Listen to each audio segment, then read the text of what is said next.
சீர்காழி அருகே 76 ஆண்டுகள் பழமையான பள்ளி கட்டடம் சேதமடைந்ததால் மரத்தடியில் கல்வி பயின்ற மாணவ மாணவிகள் பள்ளி நிலையை அறிந்து முன்னாள் ஆசிரியர் 9 லட்சம் ரூபாய் சொந்த செலவில் புதிதாக கட்டடத்தை சீரமைத்து வழங்கும் விழா நடைபெற்றது. மயிலாடுதுறை மாவட்டம் சீர்காழி அருகே பண்ணக்கார கோட்டகம் என்னும் கிராமத்தில் வசந்தலா அரசு உதவி பெறும் பள்ளி இயங்கி வருகிறது.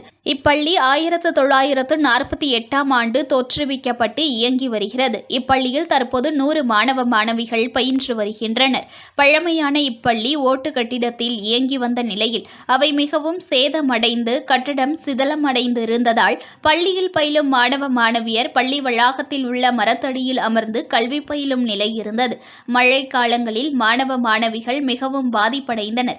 இந்நிலையில் பள்ளியில் 36 வருடங்கள் பணியாற்றிய ஓய்வு பெற்ற கலைச்செல்வி தனசேகரன் என்ற ஆசிரியை பள்ளியின் நிலை குறித்து அறிந்து பள்ளி கட்டடத்தினை சீரமைக்க விரும்பி தனது மகள் சௌமியா, மருமகன் விமல் ஆகியோர் ஒத்துழைப்புடன் 9 லட்சம் ரூபாய் செலவில் பள்ளி கட்டடத்தை சீரமைத்தார். புதிதாக பள்ளி கட்டிடம் ஆஸ்பெட்டாஸ் கூரையுடன் விலாசமாக அமைக்கப்பட்டு மின்விசிறிகள், கரும்பலகைகள் அமைக்கப்பட்டு அதனை பயன்பாட்டிற்கு அளிக்கும் நிகழ்ச்சி நடைபெற்றது.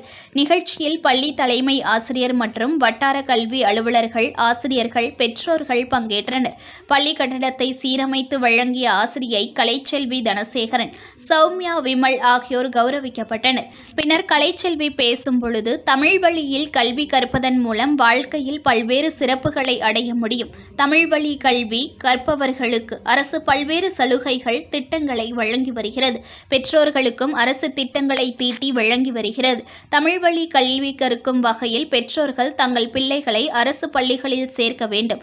அரசு பள்ளிகளில் மாணவர்கள் சேர்க்கை அதிகரிக்க வேண்டும் என நிகழ்ச்சியுடன் கூறினார். மாணவ மாணவிகளின் கலை நிகழ்ச்சிகள், மாணவ மாணவிகள், மாணவர்களின் பெற்றோர்கள், ஆசிரியர்கள் என அனைவரும் அறுசுவை உணவு ஏற்பாடு செய்து வழங்கினர். News One தமிழை லைக் பண்ணுங்க, கமெண்ட் பண்ணுங்க, ஷேர் பண்ணுங்க, மறக்காம சப்ஸ்கிரைப் பண்ணுங்க.